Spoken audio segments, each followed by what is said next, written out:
Hawak na ng Ombudsman ang resulta ng investigasyon ng DOJ sa flood control scandal.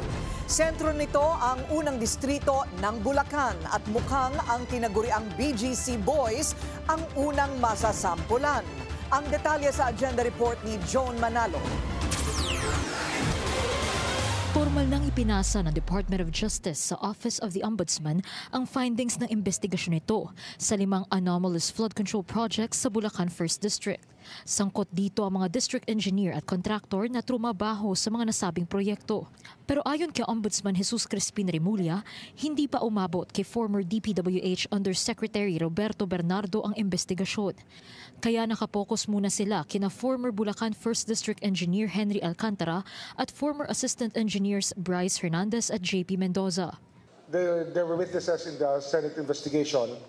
May ginawa na sila mga pag-amin at kasama na yan sa kaso kasama na yan sa mga kaso. 5 kaso raw ang maaaring harapin ng tinaguriang BGC Boys.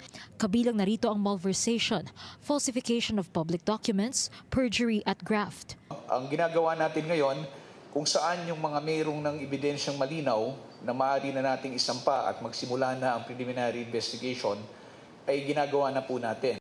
At dahil nasa ombudsman na mga dokumento, dadaan na ito sa masusing evaluation ng tanggapan.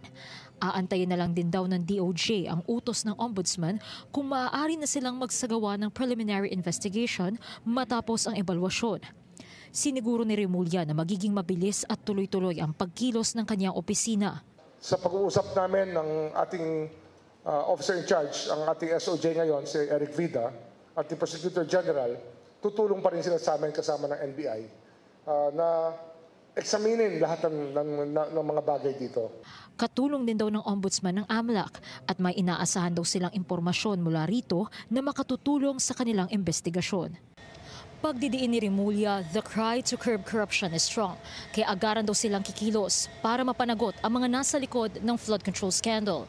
Para sa agenda, Joan Manalo, Billionario News Channel. Manatiling nakatutok sa Billionario News Channel. Sumubaybay sa aming social media accounts at mag-subscribe sa aming YouTube channel para sa mga bago at eksklusibong balita.